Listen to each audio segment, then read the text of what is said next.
1977 में Interstellar space को study करने के लिए वॉयेजर 1 और वॉयेजर 2 स्पेस प्रोब्स को पृथ्वी से लॉन्च किया जाता है।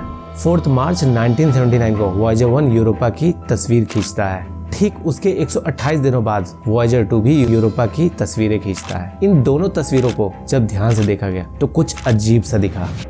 यूरोपा 1 के बर्फ से ढके हुए सरफेस पे बहुत सारी डार्क बैंड्स वाली दरारें तो दिखी, पर इसके सरफेस पे ना कोई गड्ढे थे, ना चट्टाने और ना ही कोई पहाड़ियां थी। इसका पूरा सरफेस एकदम स्मूथ था। ऐसा पॉसिबल नहीं हो सकता है कि इन 4.5 बिलियन ईयर्स में मेटेओराइट्स ने इसके सरफेस को बम्बार्ड ना किया हो। फिर ये बम्बार्डमेंट वाले क्रेटर्स गायब कहाँ हो गए? यूरोपा 1 के अंदर कुछ तो हो रहा था जो इसके गड्ढों को बार बार भर दे रहा था। जुपिटर के इस 6th मून के बिहेवियर से साइंटिस्ट इतने परेशान हो गए कि 10 साल के अंदर ही 1989 में गैलीलियो मिशन लॉन्च कर दिया गया। ईयर 1995 में गैलीलियो स्पेस प्रोब जुपिटर के पास पहुंचता है और कुछ ऐसा डिस्कवर करता है जो साइंटिस्ट में यूरोपा को देखने का नजरिया ही बदल देता है। जुपिटर की स्ट्रॉन्ग मैग्नेटिक फील्ड यूरोपा के चारों तरफ टेढ़ी मेढ़ी नजर आ रही थी, मानो यूरोपा के अंदर मैग्नेटिक फील्ड इंड्यूस हो रही हो। ऐसा सिर्फ किसी कंडक्टिंग मटेरियल के प्रेजेंस में ही हो सकता था।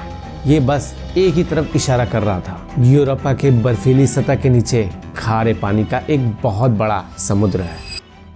दोस्तों, जब आप गोवा, मरीना या किसी बीच पे घूमने जाते हैं तो समुद्र में ऊंची ऊंची लहरें उठते हुए दिखते हैं। ये लहरें मून के ग्रेविटेशनल पुल की वजह से बनती हैं। यूरोपा के इन छुपे हुए समुद्र में भी एग्जैक्टली वैसे ही नेबरिंग मून्स और मोस्ट इम्पोर्टेंटली जुपिटर के ग्रेविटेशन पुल की वजह से पृथ्वी से भी कई गुना ज्यादा ऊंची ऊंची लहरें बनती हैं। अंदर हो रही इस उथल पुथल की वजह से हीट प्रोड्यूस होती है जो यूरोपा के ओशियंस को फ्रीज नहीं होने देती है। इनफैक्ट यूरोपा के ओशियंस इतने गहरे हैं कि अगर इसमें 10 माउंट एवरेस्ट को एक के ऊपर एक माउंट कर दिया जाए तो भी वो पानी के अंदर ही रहेगा। पानी मिलने के साथ साथ यहाँ कुछ और भी ऐसा मिला जिससे यहाँ एलियन लाइफ मिलने की पूरी संभावना बनती है। दोस्तों, किसी भी टाइप के लाइफ एग्जिस्टेंस के लिए 3 बॉक्सेस को टिक करना जरूरी होता है। पहला, presence of liquid water. Europa 1 में लिक्विड वाटर अवेलेबल है, ये तो हमें पता चल गया है। रही बात इसके क्वांटिटी की, तो वो इतनी है कि उससे अर्थ के ओशियंस को 2 बार भर सकते हैं।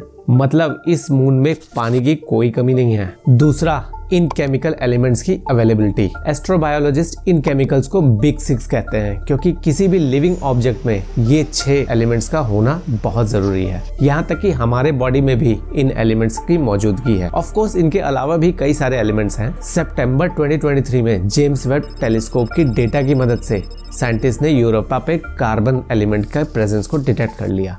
बस इतना ही नहीं, साइंटिस्ट स्ट्रांगली बिलीव करते हैं कि जो धब्बे यूरोपा के क्रैक्स पे दिख रहे हैं वो कई साल्ट्स के मिक्सचर हैं, इंक्लूडिंग सल्फर, जो अंदर से लीक करता हुआ बाहर आ रहा है।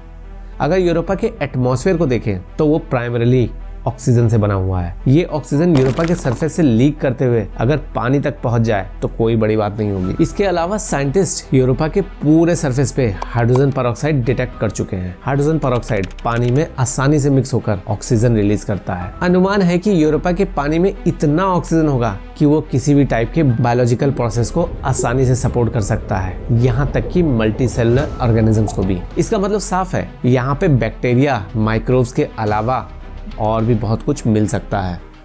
बिग 6 एलिमेंट्स में 4 एलिमेंट्स हमने ऑलरेडी यूरोपा में ढूंढ लिए हैं। बाकी बचे 2 एलिमेंट्स भी यहाँ मिल जाएंगे, इस पे पूरा विश्वास है। दोस्तों, किसी भी लाइफ फॉर्म को जिंदा रहने के लिए एनर्जी की जरूरत पड़ती है। पृथ्वी पे ये एनर्जी हमें सूरज की रोशनी से मिलती है, लेकिन अगर यूरोपा की बात करें तो 30 किलोमीटर मोटी बर्फ की चादर के नीचे सूरज की रोशनी का पहुंच पाना असंभव होगा। अब जब सूरज एनर्जी सोर्स नहीं है तो एक ही पॉसिबिलिटी बचती है, पानी में कुछ ऐसे रिएक्शंस हो रहे होंगे जिससे एनर्जी मिलेगी, जैसे कि हाइड्रोथर्मल वेंट्स, वोल्केनिक एक्टिविटी या फिर कुछ और ही। फ्रेंड्स, यूरोपा सोलर सिस्टम का one of the best spot है एक्स्ट्रा टेरेस्ट्रियल लाइफ को ढूंढने का। इसलिए कई स्पेस एजेंसीज जुपिटर के इस मून पे मिशन को भेजने की तैयारी कर रही और भेज भी चुकी हैं। डीप ओशियन में, ओशियन फ्लोर पे, हाइड्रोथर्मल वेंट्स में या फिर एल्गे की तरह आइस लेयर के निचली सतह पे चिपकी कहीं भी हमें लाइफ फॉर्म मिलने की पॉसिबिलिटी है। यूरोपा से एक्चुअल सैंपल्स कलेक्ट करके एनालाइज करना हमारी पहली प्रायोरिटी होगी और इसमें ज्यादा परेशानी नहीं होने वाली है क्योंकि यूरोपा भी सैटर्न के एनसेलेडस मून की तरह हवा में वाटर वेपर प्लूम्स इजेक्ट करता है। इन वाटर वेपर प्लूम्स को बिना सरफेस पे लैंड किए ही कलेक्ट किया जा सकता है। हम ऐसा एनसेलेडस पे ऑलरेडी कर चुके हैं। हैं तो ये कोई हमारे लिए नई बात नहीं होगी। असली मजा तो तब आएगा जब इसके सरफेस पे लैंडर भेजा जाएगा। वैसे आपको बता दूं कि ऐसे प्रोजेक्ट्स पाइपलाइन में हैं। इस ब्रह्मांड में हम अकेले हैं या कोई ऐसा भी है जो हमें लगातार स्पेस से देख रहा है, हमें नहीं पता। लेकिन 1977 में जो स्ट्रॉन्ग एलियन सिग्नल्स मिले थे उससे तो ऐसा लगता है मानो कि कोई तो है जो हमसे बातें करना चाहता है। इन सिग्नल्स के बारे में और जानना चाहते हैं तो इस वीडियो पे क्लिक कीजिए।